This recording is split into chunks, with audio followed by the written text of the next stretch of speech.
In Southern California, an emotional human drama is playing out tonight over how to handle hundreds of migrants. Hundreds more are expected in California by week's end.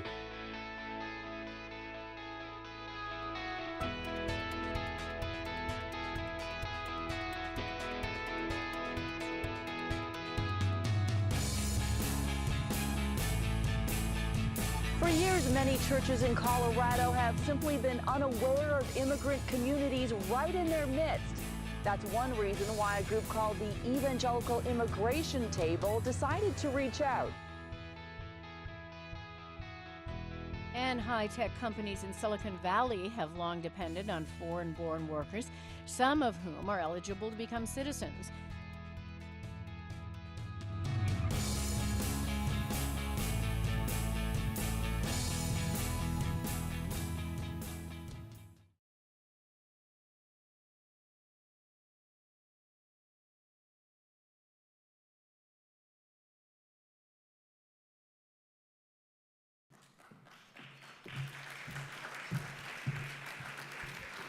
Welcome, everybody. Welcome to the Reagan Building, and good morning. I'm glad to see so many people here this morning for our talk with the National Immigration Forum. I'm Laura Reif. I'm a partner at the law firm of Greenberg Traurig and an immigration advocate for the last 20 years. I'm also on the board of the National Immigration Forum and very honored to be here today. Really recognize the importance of the conversation we're having today. We don't have immigration reform legislation, but we have a need, and we're filling that need for dealing with immigration and the immigrants in this country. Since 1982, the National Immigration Forum has been one of the premier advocates for immigration reform for immigrants in this country. In creative and innovative ways, the Forum helps create a better, more welcoming America that treats newcomers fairly and respects the rights of all. The Forum is a very powerful and key advocate on numerous immigration issues. It works with business, with law enforcement, with faith, with civic and immigrant leadership groups across the country. Today, our conversation is about how our country is changing and how these changes present an opportunity for all of us. It's based on the idea that America will thrive when new Americans have the opportunities, the skills, and the status they need to reach their fullest potential. True to the National Immigration Forum, we're not just stopping at what's happening today in Washington. We're looking ahead, not 6 months, not 2 years, but we're looking ahead to 2020.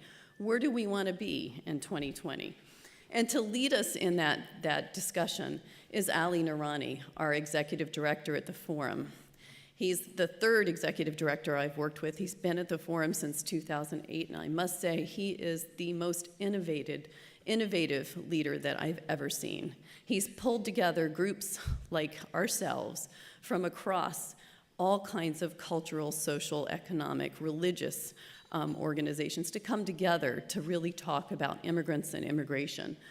He does have a vision. He has got 2020 vision, and I'm very honored to have Ali come and lead us in this debate. Thank you.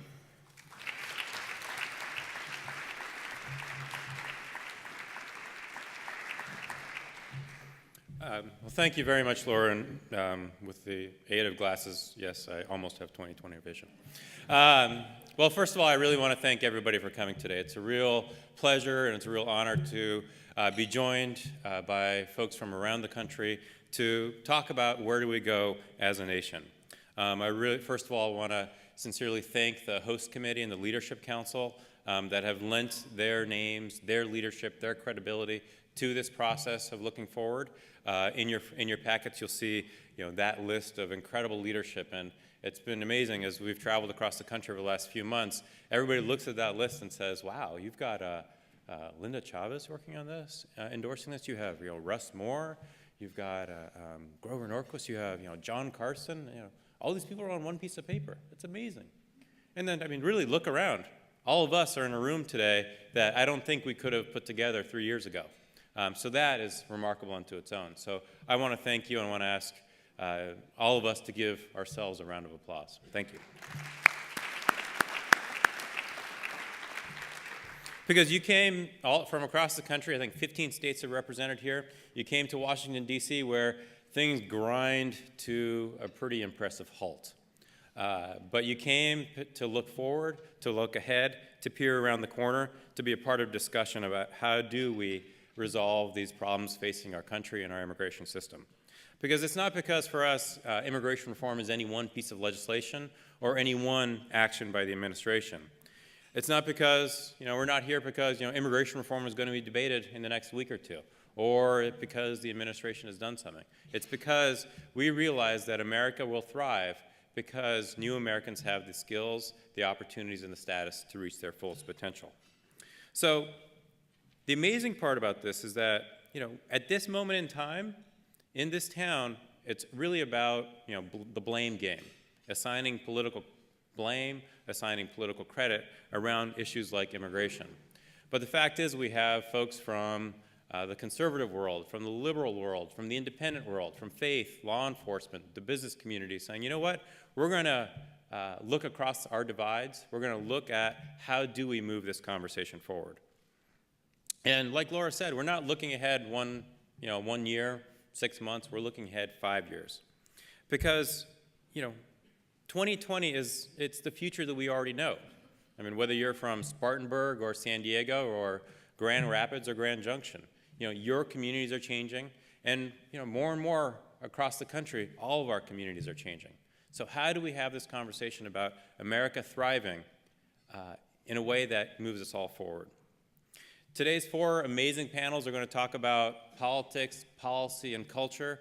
We have 4 amazing panels who will be people who will be talking about public opinion, about economic data, about the faith perspective, the veterans perspective, on all these issues around immigrants and immigration. And it's going to be a dynamic and interesting and provocative set of conversations. But, at its core, the immigration debate is not just about politics and policy. It's really about culture. It's about who are we as a country and where are we going. And we've found that, the public sector and the private sector have been asking these questions of who are we as a nation for years. In fact, Bethlehem Steel provides a really fascinating example. Just about 100 years ago, Bethlehem Steel was the first company in America to provide English classes to their immigrant workforce. 1915, those are the good old days, right? When everything was done, quote, right. But, there was no Department of Homeland Security. There was Ellis Island. But Bethlehem Steel at that point realized that their prosperity as a corporation depended on their new American workforce. So they invested in their skills and their opportunities. So many of you in the room today representing different businesses who are part of the forum's New American Workforce Project. So fast forward 100 years, there are almost 100 businesses helping their immigrant workforce through the New American Workforce Project learn English and become U.S. citizens. So somebody like Jonathan Plutzik or Barbara Kam, they're able to stand up and say, my workforce is contributing to our local economy, learning English, and becoming American. And that's just a powerful story. And it's a story about our culture as a country, and it's a story about where we're going as a country. So where do we go from here? A constructive conversation about immigrants in America begins with the opportunities to reach your fullest potential, no matter where you were born. The skills new Americans develop help our economy thrive, bringing us all closer to the American dream. And as new Americans solidify their own status, their talents translate to a vibrant, growing communities, and their families fully integrate. Another example comes from the healthcare sector. So 3 of the 4 fastest growing occupations in our economy are healthcare occupations: nursing, personal care aides, and home health care aides. Already those 3 occupations are disproportionately reliant on the foreign-born workforce. So there are going to be opportunities in healthcare. We're all going to have needs in healthcare. But the foreign-born workforce is more likely to have a high school diploma or less than the native-born workforce. So unless the foreign-born community has the skills to take advantage of those opportunities in healthcare, our well-being, literally, will be at a loss. So that's skills and opportunities. And the data shows that every step an individual takes towards citizenship to improve and solidify their status brings them more and more into our society and improves their own economic wealth. So this basic framework of opportunities, skills, and status to reach your fullest potential can be applied across the economy. So moving forward, we have 3 tasks, and these are the tasks that we asked you to keep in mind as we go through the day. The first task is to define the agenda. Then we want to tell the story, and then we want to impact policy. So defining the agenda. We've done a lot of work to get to this point over the last 3 years, to put this room and this conversation together. Between now and the end of the first quarter of 2015, we want to define an opportunities, skills, status agenda.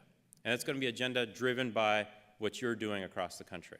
Yes, it will fit at a federal level, but there's going to be unique ways to look at that opportunity, skills, status agenda at the local level. So in the first quarter of 2015, we want to define that agenda. We want to also tell the story. You represent thousands upon thousands of faith leaders, law enforcement leaders, veterans, business leaders telling their story about why immigrants and immigration are important to your community. So let's tell the story. And then finally, we want to impact policy. Because between now and 2020, there will be at least 4 electoral cycles and multiple legislative opportunities for us to impact policy so that whether it's federal policy or state policy or local policy, it is meeting this opportunity, skills, status agenda. So it's simple. Define an agenda, tell the story, and let's impact policy. So today is going to be an exciting day. There's going to be a lot of work, a lot of back and forth, but we are committed to working with you to make these things happen and to really move forward in a way that achieves this vision of an Immigration 2020 agenda. So I ask that today we unshackle ourselves from the political moment, from the blame game that I think can make us bitter about this kind of an issue. So let's unshackle ourselves from the political moment. Let's think about an America that would make our parents proud, our great-grandparents proud, an America that believes that we all thrive when new Americans have the opportunities, the skills, and the status to reach their fullest potential. Can we do that? Are we ready for a full day? Sure? Okay, very good. So before we get started, I want you to take out your smartphone, your tablet, your laptop, which I know you're already checking your Facebook feed on. Right, Max? Yes, I see. There's a lot of interaction today. So over the course of the day, we're going to be putting questions on the screen. This is the first question. I came to the Immigration 2020 National Strategy Session for any one of a number of reasons. Number 1, the forum always throws a good party. Number 2, I wanted to see the new logo. Isn't the new logo nice? Yeah, very nice. I want to be a part of the solution or all of the above. You can text your answer to 22333, or you can go to the website pollev.com/I2020. But we're going to be doing this over the course of the day, so that way there is some back and forth as we go. And as you noticed, also there is a pretty active social media component to this. So in your packets, you'll see information about joining the conversation. The hashtag is Immigration 2020. And the Wi-Fi for the day is you want to get to the Reagan Building network, and then in your packet is the username and the password. So there's a lot of opportunity to have the conversation amongst us and then across the country with social media. And then we can also go old school. On your tables are postcards. So send a postcard. I'm going to send a postcard to my mother and tell her what I'm doing today. Then she'll say, well, you could have called. So on the postcard, send it to your family, your friends. They already have postage on them. This killed our budget, so please send a postcard. But we really want to provide a lot of opportunity to kind of back and forth here, but also getting the message out. So with that, let's get started with our first panel. And our first panel is Valuing the New America. And a lot of you filled out a survey before we got here. And over the course of the day, as we're introducing panels, we're just going to feed back a little bit of the data that we gathered from the survey. So if I can get that first pie chart up.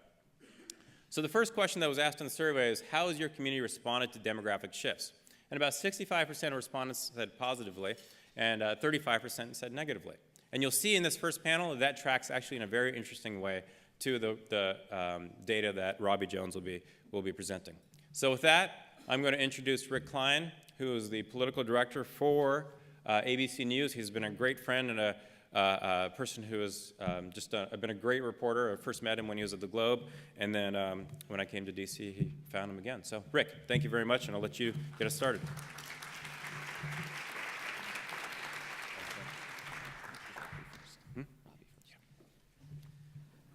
Thank you all, and thank you all for being here. I think we're going to have a lively discussion in a little bit. And to kick it off, I'd like to introduce our featured speaker for the morning, Dr. Robert Jones, the CEO of the Public Religion Research Institute. He's got some fascinating data to share with all of you. I got a sneak peek last night, and I think it's going to be a great way to start us off. So, Robbie?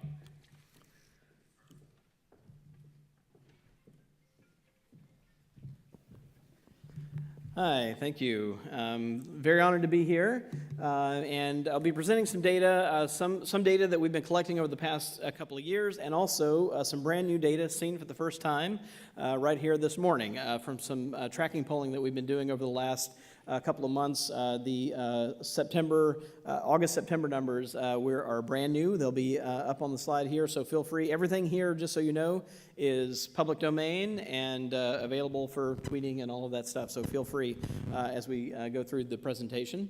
Tell you just a little bit about Public Religion Research Institute, PRRI, as you may have seen us also. We are a nonpartisan, nonprofit research organization specializing in research at the intersection of religion, values, and public life.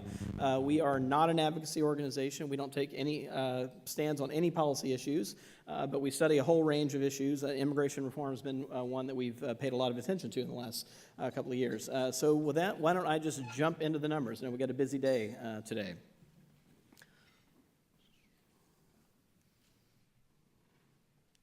Let's see, can we get the, there we go, all right. Great. So let me just kind of kick this off with a couple of big picture items here, and how views of immigrants, before we get to policy, how views of immigrants changed over time.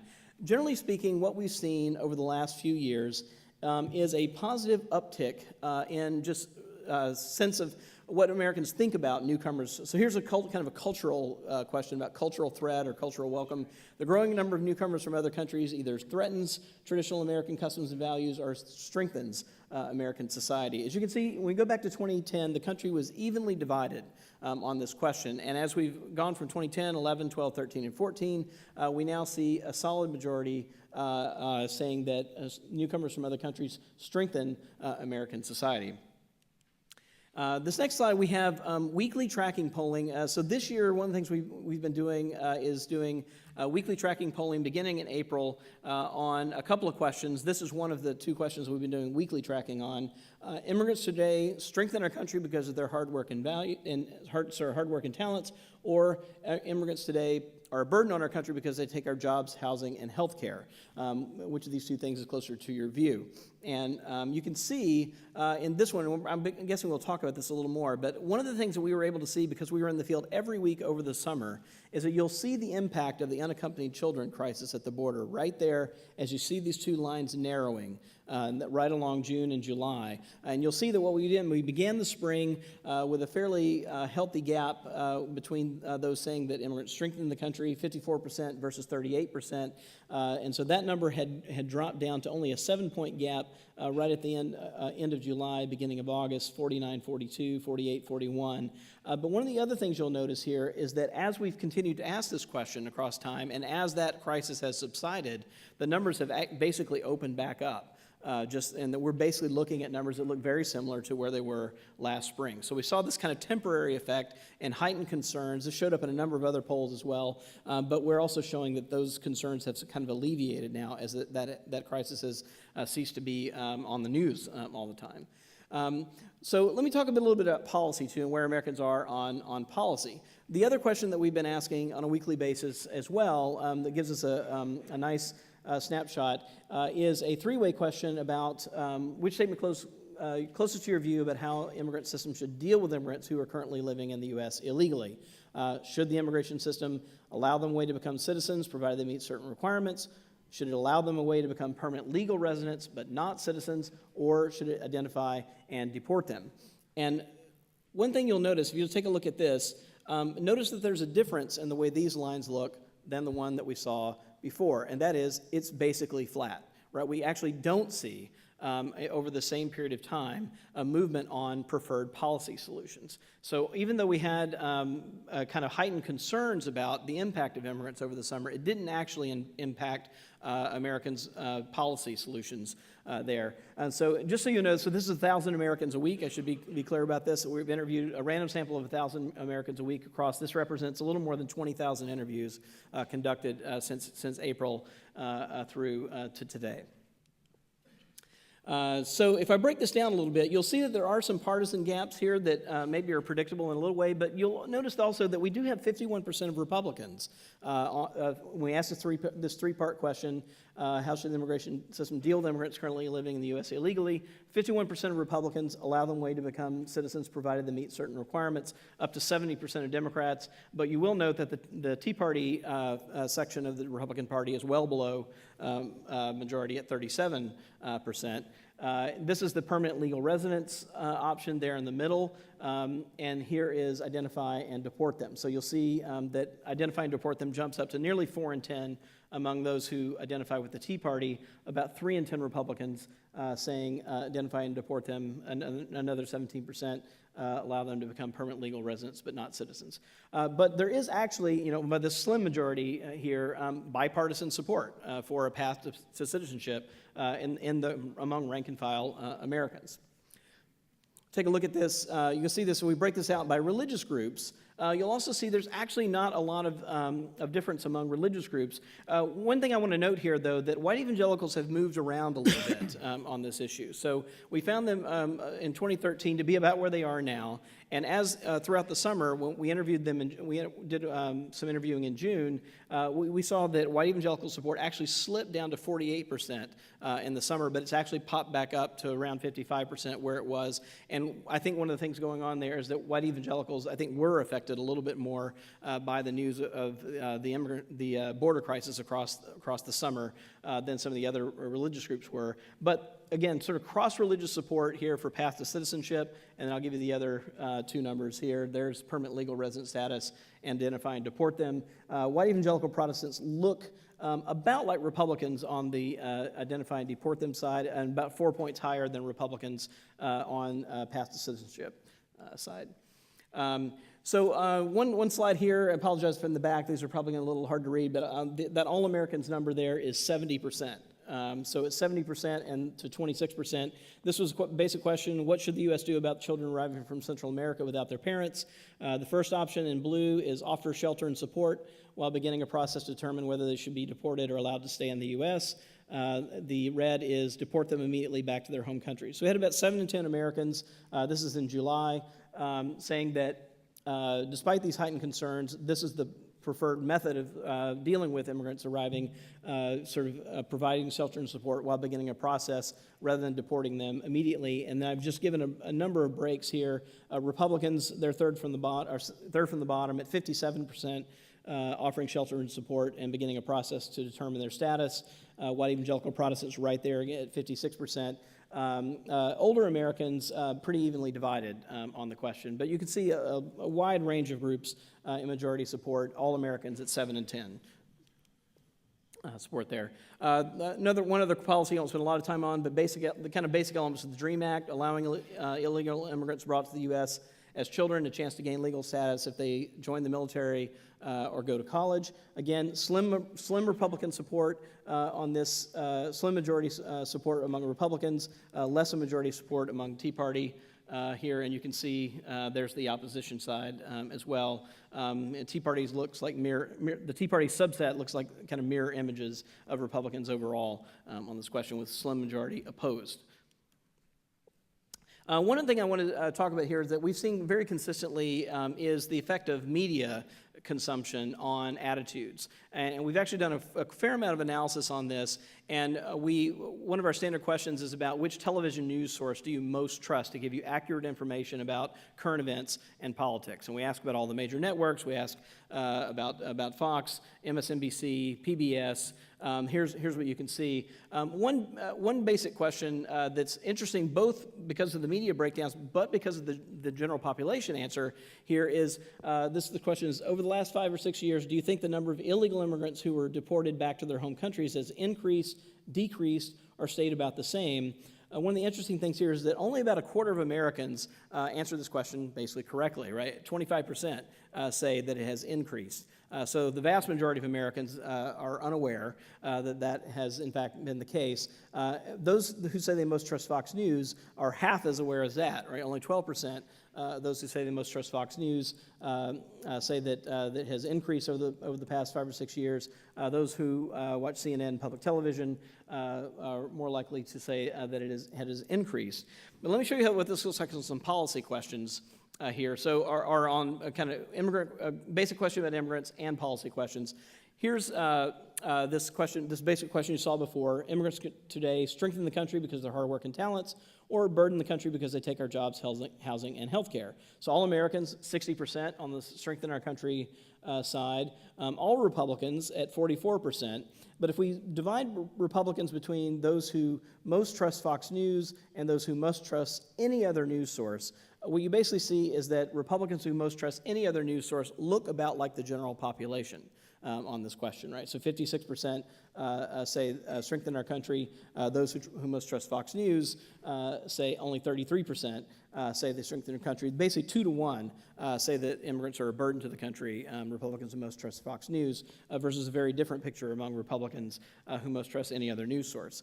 We see the same effect actually on the basic policy question here. Again, all Americans, 62% support for path to citizenship, all Republicans at 51%, and here's the inverse here, and I'll put up the other ones, the other two options here. But Republicans who most trust Fox News, 33% on deportation, 42% path to citizenship. Those who most trust any other news source, again, look about like the general population at 60%. What's also interesting about this is that while Trust in Fox News does not segment Democrats that much, maybe not that surprising, it does segment independents and structure independent views. So here again is kind of the similar thing on the basic policy question. All independents look about like the country on here, but independents who say they most trust Fox News, less than half support a path to citizenship, while 2/3 of those who most trust any other news source support a path to citizenship. So you can really see the power of media there. So let me wrap up with just a few things. I'm going to lean in a little bit. I know we're not going to spend a lot of time kind of ruminating and talking about the midterm elections, but I want to say a little bit about kind of where the public trust has gone and which party they see as better to handle the immigration issue. So in 2010, 2013, we have fairly similar. The numbers move a little bit. What we basically see in 2013 is an uptick in people saying neither party is better at handling the issue of immigration reform, but still with the Democrats about a 10-point advantage there. But what we see here in 2014 is a really significant move to nearly half the country saying the Democratic Party is better situated versus 33% of the Republican Party better situated to handle the issue of immigration. The other thing I think that is, we'll come back to when we talk about the political impact here. One of the reasons why we're seeing maybe little getting done is that when we ask the public where their priorities are for President Obama and Congress, you'll see that immigration reform actually ranks fairly low on a list of people saying that this should be the highest priority. So reform the immigration system at 26%, those saying it should be the highest issue, down below improving jobs, the budget deficit, healthcare costs, dealing with the moral breakdown in the country, and it outpaces climate change. But other than that, it ranks fairly low. You can see some differences certainly by party here, where Republicans are much more on board with dealing with the moral breakdown in the country, and the budget deficit ranks higher among Republicans. And Democrats, again, you see some differences on health care, on the deficit, but you actually don't see a lot of differences if you look here partisan in terms of the highest priority among Republicans and Democrats. Right, so that's one interesting sort of feature of the current landscape. And then the last thing I want to kind of just put up here is I've arranged, just picked out several categories. The demographic groups at the bottom here are groups that are generally more supportive of a path to citizenship, have more positive views toward immigrants. And this is a chart showing those who say they are absolutely certain to vote in the midterm elections. And one of the things you'll note here is that groups that basically are more supportive of paths to citizenship, more supportive of immigrants, generally speaking, are much less likely to say they are absolutely certain to vote than those groups, seniors, Republicans, and white non-Hispanic Americans in general, that tend to have kind of more negative views. So that also, I think, impacts the dynamics of the election, certainly in the midterm election context as well. So I think I'm right at time. I will stop right there. Hopefully that will set the stage for sort of a lively conversation.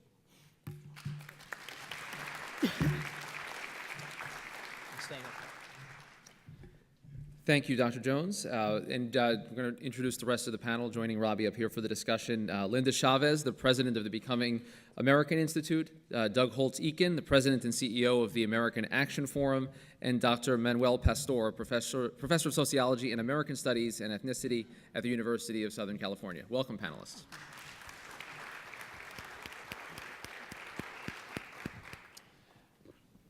So before starting the discussion, we're actually going to start with another live poll. This one slightly more substantive, I think, in its nature, but to get us started. So everyone, please take a look at the screens and take out the phones and tablets and laptops and devices. I think you know the website. It's pollev.com/I2020. You can select a response to this question, and it'll get us started here. Or you can text the response by texting the code that corresponds to your answer. The text is 22333. And Robbie, this is scientific, right? This is absolutely. Okay, yeah. good. Sure, random sample of the country. As we see the numbers shift around, this will be like election night. This is it'll get us in the mood. You need one of those touch screens. Exactly. One of the. Get your votes in, everyone.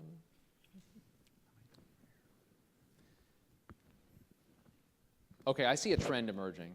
So let's we'll start there. You're calling it? I'm calling it. That's right. We're projecting. Wait a minute. Well, no. Well, I know what it's not. Oh, let's actually that may be the most interesting part. So let's start there. And Doug, because you called me out on that, I'll make you go first. There's consensus in this room that the immigration debate is about a bunch of different things, but it does not seem to be about policy. Politics and cultural change, I think there's broad agreement here that those are the two things, and probably if people had second choices, if you voted politics, I bet you go for culture second. But policy coming in last. First, Doug, do you agree with that? And second, what can be done to change that, if anything? I agree with that, actually. I'm firmly convinced that the policy argument on the need for a 21st century immigration system has been settled across the aisle. I mean, it doesn't matter. And some of the evidence of that is polling we did that really reflects the numbers we just saw. We went out in in the spring of 2014 and polled Republican primary voters. And this is the group that supposedly is the quote problem. And 60-40, they support a path to earn legal status. 70-30, they support every piece of the Senate immigration bill. You get majorities in the Tea Party voters among Republican primary voters. So the policy argument has been settled. And if you talk to members on the Hill, they get the policy. It's now a question of politics. And see, politics is now ahead, and you surely called it. It's a political issue now, making the good policy good politics. Dr. Pastor, I'll turn to you on this. Is there anything that you think can be done by people in this room, by people who care about the issue, to change that, to shift that and make it maybe more about, well, what is the right policy here and less about the pure partisan politics? We're always close to an election. We know that. So first, it's a good thing you didn't call it, because that would have been your Karl Rove moment. Would not have been good for you. So, I mean, I think it's politics, and it's interesting that the cultural change element is so strong as well. I mean, it is clear that the U.S. is going to become majority people of color, majority minority, by about 2042, 2043.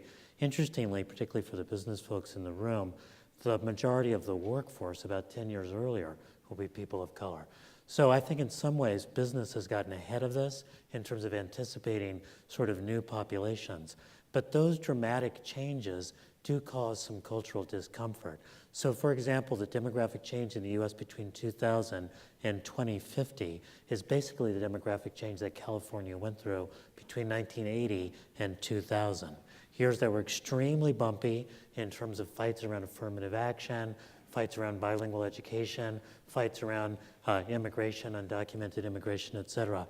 So I think it's the intersection of this cultural change and the sort of disquieting feeling that it brings with some raw political calculations about what's going to win the next election. The thing I think is really interesting is to look a little bit more long-term to 2020. 2020 is a presidential election year. Those low turnout voters are going to come out. You're going to have more demographic change. You're going to have the children of undocumented and other immigrants becoming 18 and beginning to vote. And in 2021, you're going to get a very different set of districts and a very different political landscape. So this could actually flip in a pretty quick period of time, and the sort of political cost-benefit calculus, if you look forward from not just the next election, but to 5 or 6 years from now, it's a very different political cost benefit calculus. Thank you for being the one to shackle us again to politics, because I was going to get there. Sorry, Ali, I was going to get there before long. Anyway, but I do want to ask Linda Chavez, is there something where the cultural change drives the politics and the policy on this? How does that interact? Absolutely. And in fact, what I see out there when I go out speaking, particularly to conservative groups, there is tremendous anxiety about what's happening to America. And we hear a lot about these demographic shifts. If you're white, Southern, male, you're feeling under siege. And you're feeling like you're losing power. Your voice isn't being heard. And so I really think that the cultural shift drives the politics. That's what people are worried about. They are worried that America is somehow going to change. And this, by the way, is nothing new in immigration debates. I mean, you could go back to the middle of the 19th century and you could talk about this in terms of what was happening. The thunder is rumbling here. You can feel the demographics changing yes. right here.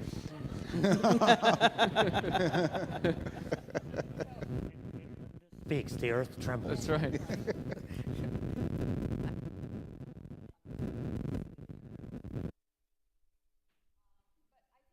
If you look back into the middle of the 19th century, this was happening when it was Germans and people from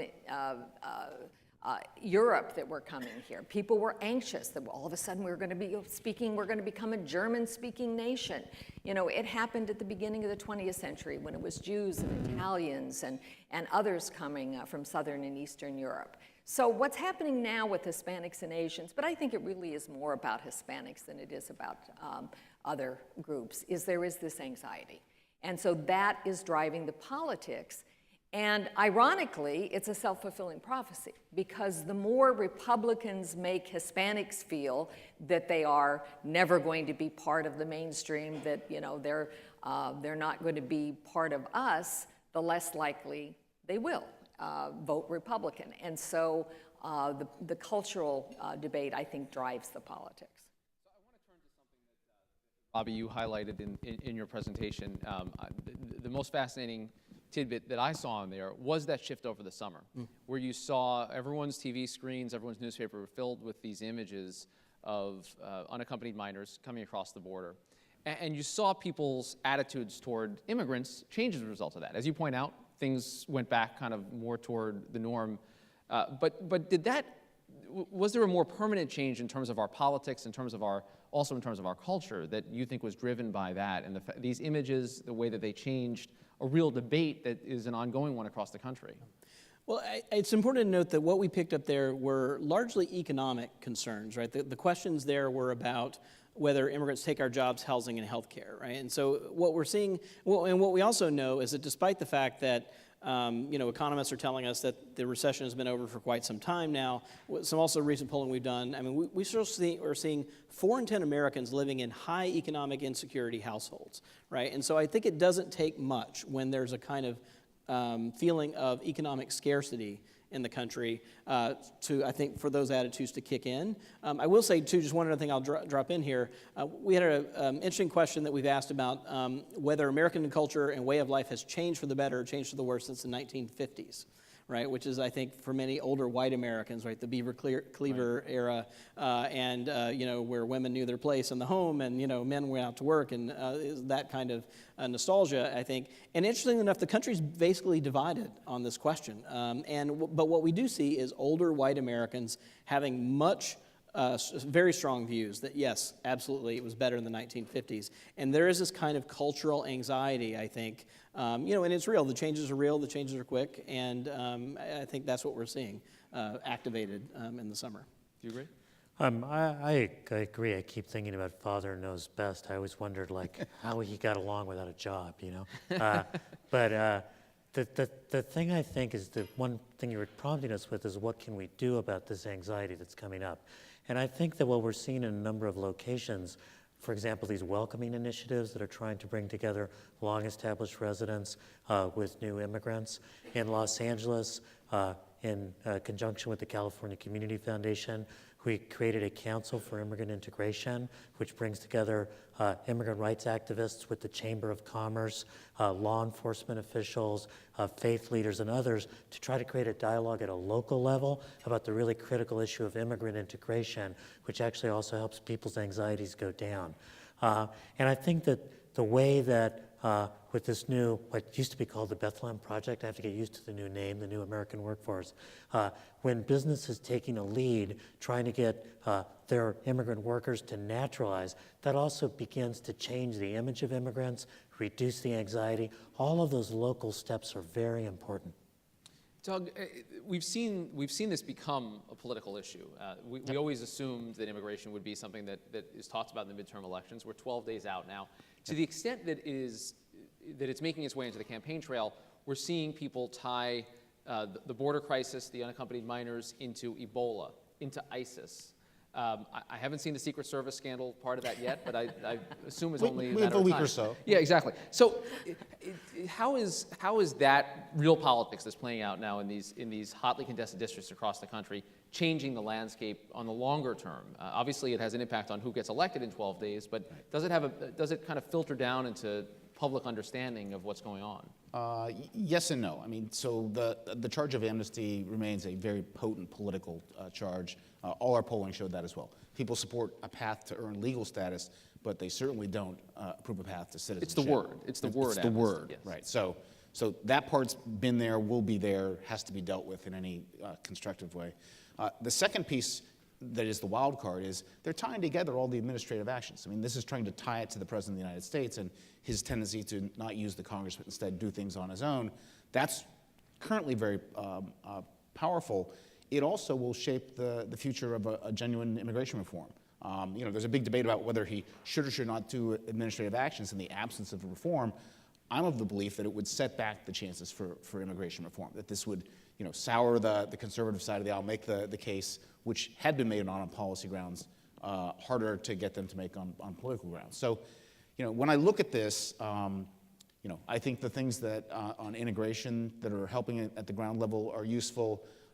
I think the most powerful forces in the end are going to be the economic arguments, because we are having a rotten economic recovery. The pain felt in the labor market's real, and the fear people have is real, but shutting down the borders turns us into Japan. We've run that experiment. That's a really bad idea. And the United States will always and has always benefited from immigration. It will help us grow more rapidly. It will help us create jobs. It is the route to the dreams of both the immigrants and the native-born Americans. So, that we're going to come back to that. The electoral season can't change that, and that's going to be the core argument 15, 16, 17. Linda, how does the politics change the debate in the shorter term? Obviously, looming at the end of this, as you referenced the demographics, is a realization that the country is going to look different, and over time, the polling bears this out, that the attitudes toward immigrants and immigration change over that time. But we're in this different period, a very nebulous kind of transition period around the politics, where you have divisions in both parties over how to proceed. What's your concern, or what do you feel like this current debate means for the longer-term future? Well, first of all, I have somewhat different view about the demographics, and I may disagree with others on the panel here. Yes, demographics are changing, but one of the things we know about the pattern of integration of immigrants into American society is that they do, in fact, assimilate. They intermarry. My mother's last name was McKenna. I've got 3 kids. One of them married a girl whose parents were from Cuba and Ecuador, but the other one is unmarried, and the other one married a Scots-Irish girl. So, the fact is, yes, there are more and more people who will check the Hispanic box on the census forms, but there is real assimilative power still in American culture. But in terms of the politics of this, one of the things that I think many people on the right are beginning to discover is that even for those people who have fully integrated and assimilated and into the mainstream, if you are a party that's sending a message, we don't want you, or we don't want more people like you, or we want to deport, Uncle Jose or your abuela, this is not going to be a winning strategy for winning these newcomers. And so I think the real crisis is going to come during the next presidential election. And I think the Republican Party has to face up to the fact that if it's a repeat of the election last time around, if the major candidate, the nominee of the party is talking about self-deportation, I always liken, if we lost 11 million people out of our society tomorrow, it'd be like a nuclear bomb hitting Los Angeles. It would have a devastating impact on our economy. So, I think Doug is right. The economic arguments are powerful, but in terms of the politics of it, I think there are people within the Republican Party who are realizing this is not a way to the future. We're going to go the way of the Whigs if we keep this up. Doug, you lived this. This is exactly right. We have a big problem in the 2016 map. And just raw politics, if you start counting votes and looking at the route to getting an electoral college majority, it's getting harder and harder. And that raw politics is going to drive the Republican Party to some extent. And it's going to affect the way they talk about immigration, the way they talk about new Americans. And it's going to change the way they talk about women, because they have a comparable problem there. The only women who like Republicans are married women who didn't go to college, and everyone else hates them. So that's bad, okay? Once you've alienated the women and the Hispanics, you got to really get the base out. Yeah, Dr. Pastor, I want you to respond to that. I also want to take it a little bit broader, because I think what we heard from Linda is the idea that the face of immigration is changing, and that it isn't quite your father's, your grandfather's version of immigration. That there's something different about what immigrants mean today versus 25, 50 years ago. Because there's so much to say on that.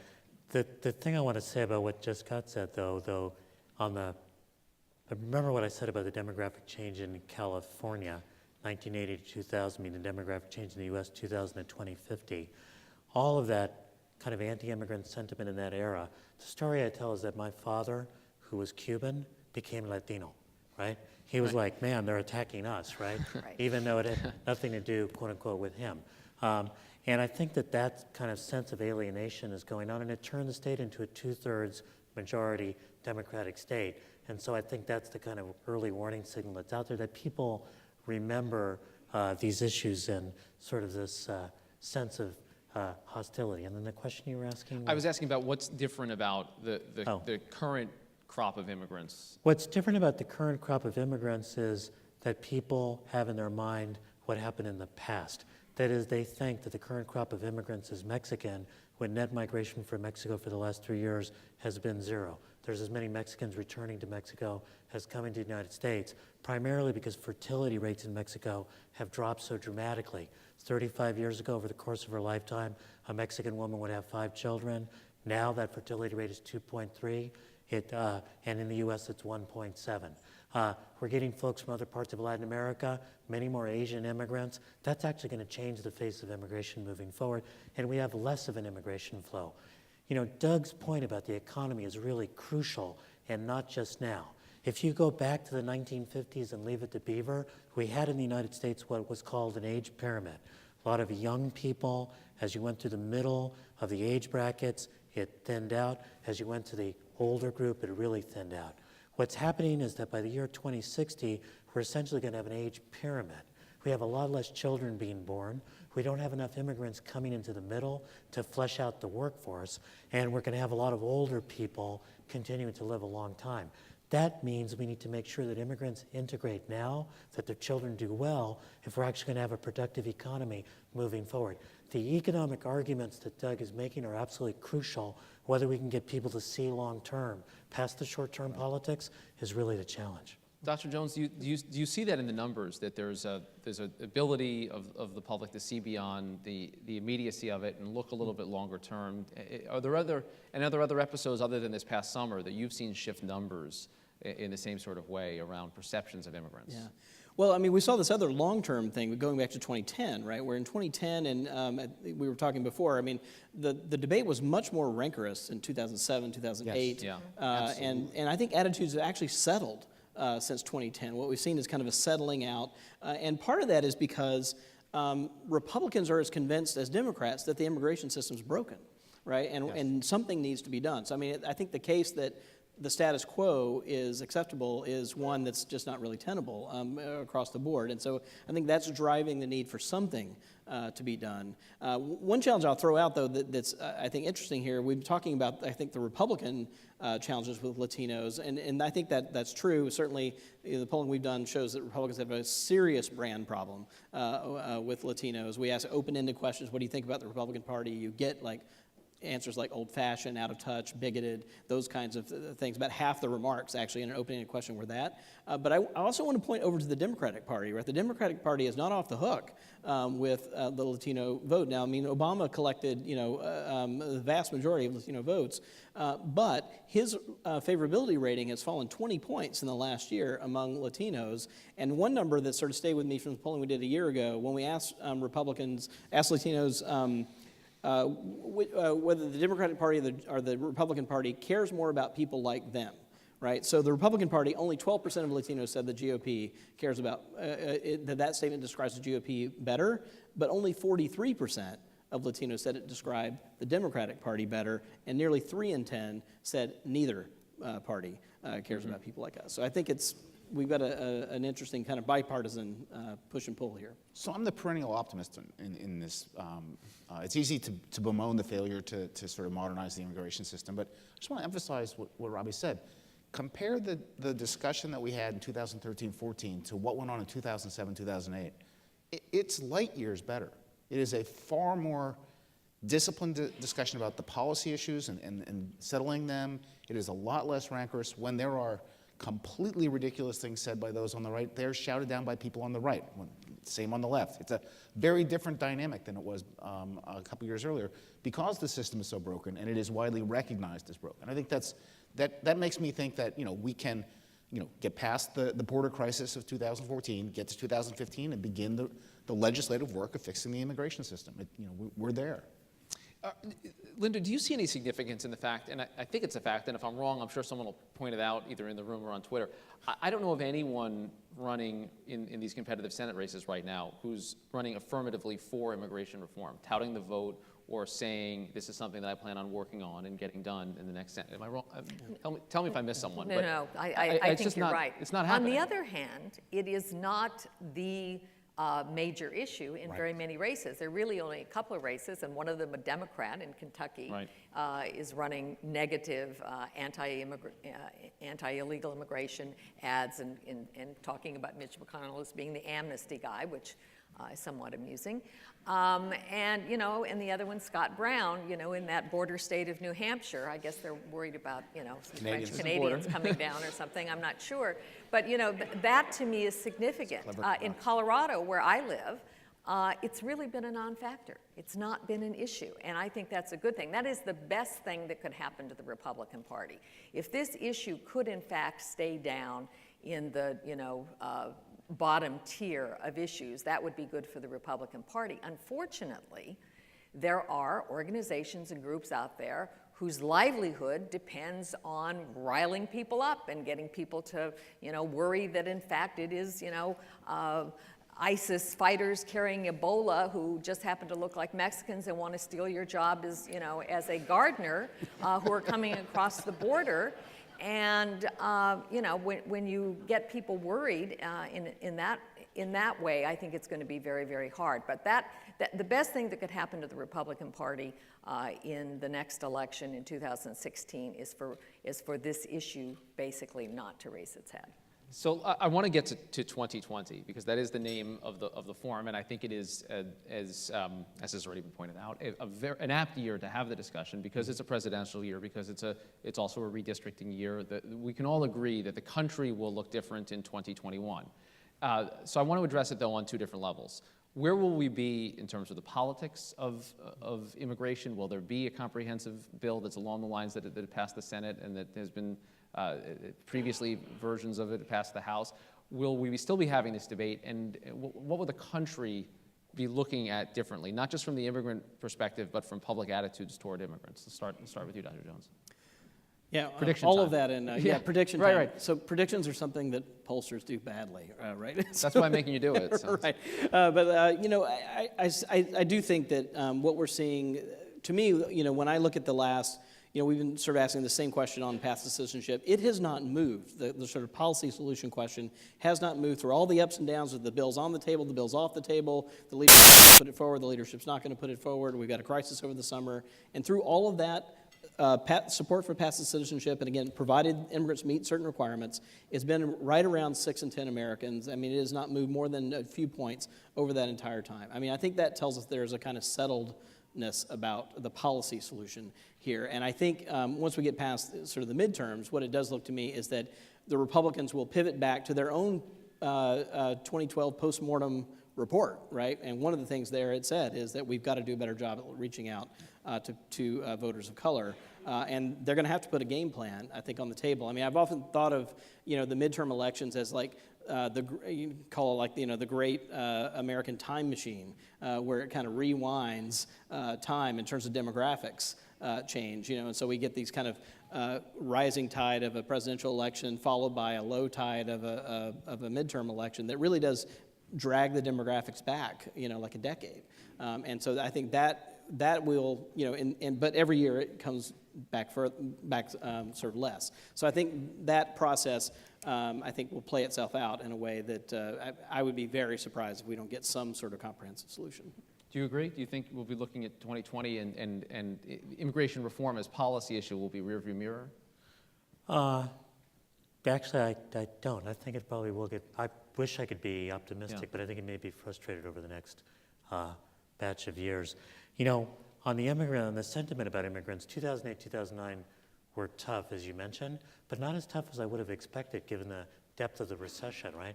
So there's a real kind of positive attitude in the United States, which has bounced back into the polling numbers that Robbie is presenting. I think there's a very high level of frustration out there amongst the public and certainly amongst people deeply enmeshed in this issue that the difficult compromises that went into the Senate bill haven't been able to move forward into policy. You know, hopefully, as Doug is right, in 2015 is something where it changes. But I do think that in 2020, what you're going to see is a different demographic, as usual, coming for presidential elections. The demographic change in the country will have moved forward, and these younger voters who have much more tolerant attitudes around diversity, they will be also more present in the polls because they'll simply age into doing that. And really what that means, I think, for the Republican Party right now is that if you're trying to think about a immigration reform that has the concerns that people who are conservative have expressed around border security, et cetera, now or next year is the best possible time to put together that kind of a reform. Because if you wait 5 years, it's going to be far more generous than what might pass in the next year or two. Doug, are you optimistic, about the possibility? We know that we're going to have this midterm election, and we're about a day before people start announcing presidential candidacies, and that, as you've seen firsthand, has changed the nature of debates inside the Republican Party very substantially in the past. So I'm optimistic we'll get something done, and here's why. First, from the policy perspective, which is from my portfolio, between now and 2020, this country faces some really big challenges. We have a big debt problem, a bad growth problem. The debt problem is driven by entitlement programs that aren't really serving their constituents very well and need to spend less money. We have real issues in our education system. We have a lot of challenges. immigration reform makes all of those things easier. And big reforms have to be bipartisan in nature. That's why no one talks about them during elections, and they want to fight, but they have to be bipartisan. This is the closest to maturity in a bipartisan sense. We don't have a bipartisan agreement on entitlement reform, on tax reform, on anything like that, but we're pretty close here. And so if you want to genuinely do something good, and you need a big bipartisan reform to get there, this is the choice. And that puts it at the front of the queue.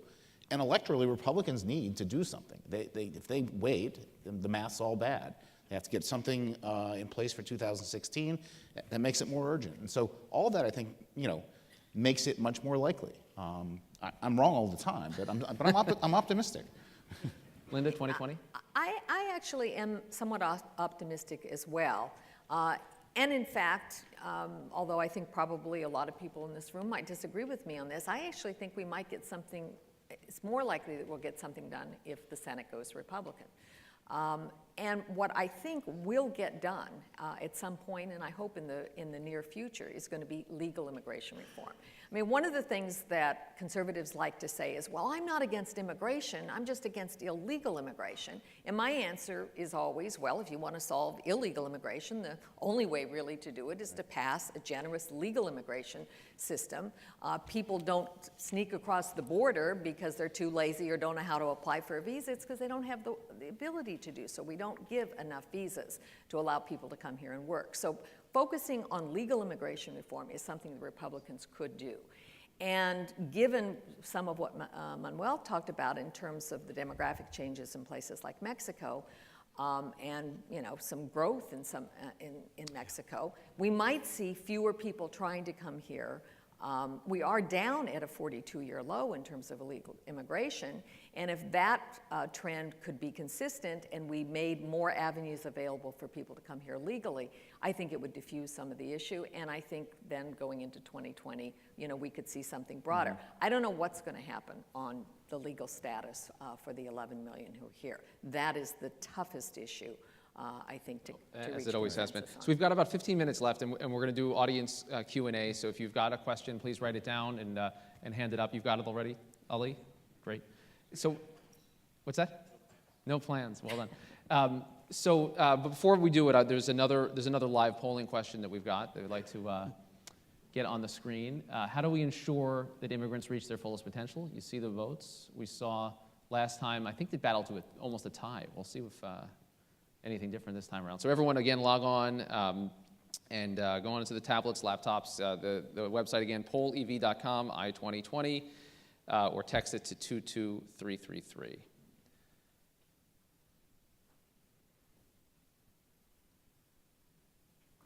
All right, I'm going to make another snap judgment on winners and losers here, and I'll be proven wrong as the conversation goes on. But again, let's focus on what's not winning here. So the idea that improving public perception of immigrants and immigration will not be what ultimately drives this, that it's much more likely from the legal end or from education and job skills, that I read as job skills and education for immigrants themselves. So let's start again with the pollster down at the end.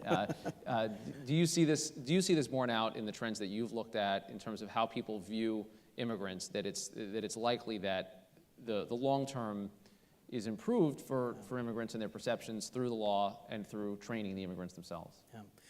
Well, I mean, one of the things I can say is, if we kind of go back to this bedrock principle of opportunity, right, in America. I mean, this is so ingrained, I think, in American culture for so long. Some recent polling we've done, we see that Americans actually see that a lack of opportunity is one of the biggest problems we have in the country, and something that they want something done about. And so if you think about, I think, immigration reform through the lens of opportunity, I think that's a value that sort of you can tap into in the American culture. I do think that the real challenge is making sure that that the system is fair to taxpayers, that it has a security component. I mean, so it has to be the whole package. I think it can't just be sort of an open door. In fact, if you remove, we actually did some polling to kind of get at this, kind of where the concerns were. If you don't mention that immigrants themselves have to do something, right, to get on a path to citizenship, then you lose 12 to 15 points of Republican support off the bat, right? And you can't get there in terms of bipartisanship. I think, but with a package like that and with this kind of bedrock idea of opportunity, that seems like the way forward. Dr. Pastor? I'm struck. I was thinking that what Robbie would say is that as a pollster, everyone is wrong. are actually crucial. It just shows that this is a crowd that pays a lot of attention to policy and real economic skills, education and job skills. So I think that those are the things that we'll need to do this. I mean, I think it's good. We've been so hung up on immigration reform that we're not paying enough attention to immigrant integration, which I define as economic mobility for civic participation by and receiving society openness to immigrants. It's sort of a multifaceted thing. And the day after reform, if we were to get it, if we really wanted to reap the benefits that Doug is talking about, we're going to have to think about making sure there's lots of English as a second language classes so people can be able to get out there and do that. We want to make sure there's good job training programs, lots of opportunities for people to start small businesses, because we know that the rates of entrepreneurship for immigrants are higher than they are for native-born co-ethnics. There's a bunch of other stuff we have to do, but it's hard to think about it until we get to immigration reform. I did want to say that one thing that I understand where Linda was saying that maybe legal reform would come first, and I think that it's absolutely important. You know, from the perspective in particular of California, we've got 2.6 million undocumented Californians. Half of them, Pew now says 60%, have been in the country for longer than 10 years. 1/6 of the children in California have at least one undocumented parent. They're deeply enmeshed into the society, and regularizing their situation in some way is absolutely critical to the future of our state. We need the kind of immigration reform that brings in high-tech workers. We need the kind of immigration reform that brings in a legal flow of low-skilled workers for agriculture and service. And we need a kind of reform that regularizes the situation, in my view, with a path toward citizenship for these undocumented folks. And that kind of package needs to be there. Linda, let me kick it to you. And I'm struck by this, and your reaction on this. Is it possible to get to the last item, the improving of public perception, without the first, without immigration reform? Absolutely. I mean, I think that's really what that last item says, is that you get there by improving the first two. I mean, you know, perception of people who don't have legal status, and I agree with you, Manuel. I mean, I am very much in favor of legalizing the status of the 11 million. And if you don't have status, you're not going to have a high perception among the American public. So the status question and the question of education and skills obviously drive the third, and I think that's it's almost like a step process. Right. First, you got to have status, then you have to have education skills, and then you've got, you know, the perception will be raised. Doug, how would you have voted? Or did you vote? I didn't see your I did not, but I would vote through immigration reform. I mean, immigration reform touches every aspect of American life. That's why it has been so long getting to the finish line. And in the end, if you look at the polling, if you look at the policy issues, people want to do all these different things. They want to do the legal piece. They want to worry about those here illegally. They know the guest worker program's not right. They want E-Verify, so employment is done on a level playing field, and everyone has the same opportunities in the labor force. The opportunity thing is crucial, and I think if you go forward with that kind of reform, you solve a lot of the perception problems that we have right now. And the increasing education and job skills has nothing to do with education or with immigration. That's something we need to do, period. And the public recognizes that. So a couple questions from the audience. First one is for Dr. Jones. What's the correlation between white evangelical views on immigration and Fox News viewership? Or is there a correlation, and what is it? Yeah, you know, I didn't have a slide on this, but I could run the same slide, that we certainly see that, and I should say on the analysis we did in Fox News, I showed the correlations here, but we also did, regression analysis controlling for a whole range of characteristics like gender and income and party affiliation. Even when you control for all those characteristics, saying that you most trust Fox News is an independent predictor of your views on this issue, so even controlling for all of those things. And it is certainly true for evangelicals as well. I could have put up a slide that looks very similar to Fox News evangelicals, non-Fox News evangelicals. It structures them in very similar ways that it does Republicans and independents. So it's clearly a fairly strong factor in people's views. Another question. There was a lot of talk about cultural anxiety and fear around demographics. How can we help change this attitude at the local level? Let's start with you, Dr. Pastor. You've seen it in California at firsthand. Is there something, in your view, that works at the local level for someone who's trying to drive that change? You know, there are things that work. I'll mention them in a second. But one of the things that's part of what's driving this is the age structure of the population. So the age for non-Hispanic whites in the United States, median age half older, half younger, is 42 years. For Asians, it's 35. For African Americans, 32. Native Americans, Pacific Islanders, around 30. For Latinos, it's 27. So 42, 27, 15 years, it's a generation gap. Sure. I mean, it helps to explain our demographic change, in part because when you're 27, you're in prime family formation age.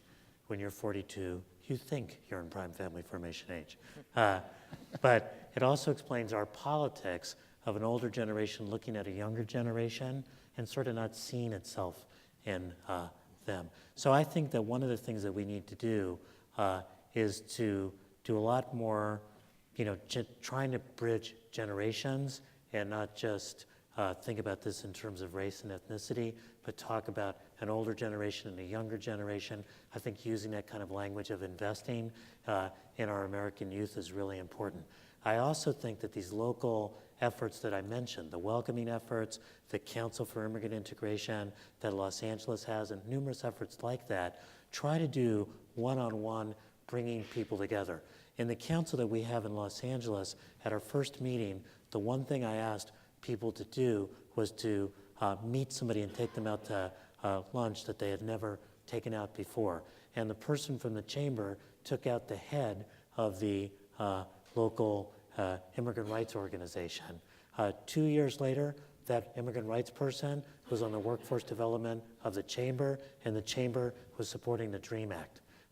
That kind of personal contact is really, really important, and it's not going to solve the big national problems and the disconnection and the political incentives that Doug is talking about, but building the base for that by reducing the anxiety comes in part through these personal and professional contacts. As an aside, I think this is dead right, because if you went to Japan and listened to the conversation they have about the old versus the young, it's exactly the same conversation. They don't understand our values. They don't understand what Japan was and how you're supposed to live your lives. These are crazy people, and they have no immigration. It's just an age problem.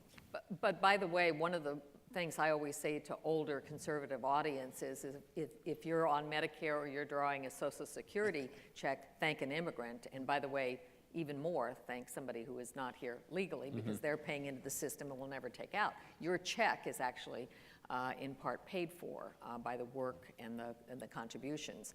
And I think that's important. I think one of the things that is helpful and does require education is getting facts out there, because there is so much misinformation out there about immigration and immigrants. There is this perception, at least in conservative circles, that Hispanics don't want to learn English. They don't speak English. Their kids, they're born here, they don't speak English. Well, it's simply not true. And not only are Hispanics integrating, assimilating as fast as previous groups, they're actually doing it faster, in part because we live in a different age today with, mass communication. But people are learning English. They are moving in. I mean, one of the facts I like to throw out there is that last year, Hispanic high school graduates were actually more likely to go to college than non-Hispanic whites. This is a sea change from a generation ago. So getting facts out there can be an important part of this problem solving. So we've got one last question. We've got about 3 minutes remaining, so everyone is going to do sort of closing statements on this. And I think it's a really fitting final question. I want to just go down the line and get everyone's take on this. We'll start down at the end, Linda. What is the harm if we're in 2020 with no policy change? What's the harm to this country if we're having the same policy debates in 6 years? Well, first of all, the harm is going to be that we're going to have millions of people here who do not have legal status, and that is harmful to our society. It does, in fact, do harm to the rule of law. But when you have a law that cannot be enforced as it's written, and it can't. I mean, we cannot enforce. The Immigration Reform and Control Act is big government and big brother writ large, and it cannot be enforced. And so as long as that is the law of the land, we're going to have a problem. And it's not just a problem for people who are here illegally. I think it's a problem for our whole society. Doug? We will have forfeited $1,500 for every man, woman, and child in America, and it seems like a silly thing to forfeit. We will have undercut the rule of law. We will have misused the greatest resource our economy has, which is the people who live here. And in the process, we will have made everything else that troubles this country harder to fix. And that would be a tremendous shame. So what do you think? What's lost, what's harmed if there's no action? If there's but let me just say that I think that immigration reform is not a matter of if, it's a matter of when. So the longer we wait, the longer we leave a community in the shadows that's having all these problems. There's lots of economic damage from it. I think there's going to be lots of social and political and almost moral damage from people becoming more and more alienated from the society of which they feel a part, growing generational chasms, et cetera. This is the time to do the healing. This is a set of policies upon which people apparently agree. There's really strong economic arguments to move forward. And as Doug was saying, it's one of the few bipartisan points, if not light, right? Things that people can agree and move forward on. Robbie, you get the last word on this. Great. Well, a lot of the ground's been covered, but I'm going to take a little bit of a different tack.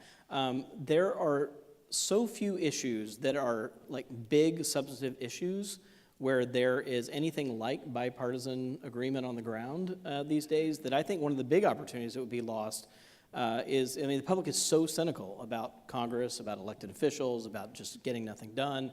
And, this is one of the few issues where you actually have on the ground, some support across the board, at least at the national level, of Republicans. You have support of evangelicals. You have a kind of bipartisan cross-religious support on an issue. There really aren't that many issues out there that are big substantive issues that you can say that about. I mean, the political polarization that we're facing is real. It's bigger than it was a decade ago, and yet here we are on this issue. All right. Thank you to the panelists. This was engaging and entertaining. Thank you.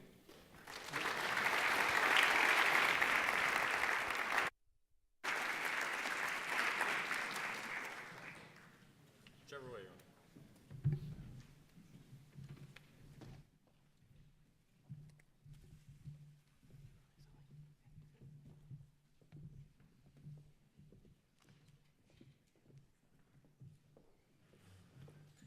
Another round of applause for the first panel, please. This has been great. I mean, I think we've gotten off to a great start. There's a lot of back and forth. I think Abby over here on the corner has written a postcard to everybody in her Rolodex, so thank you. A lot of great back and forth on the digital side. So the best part about these events when we do them is that we create a lot of space and opportunity for you to meet each other.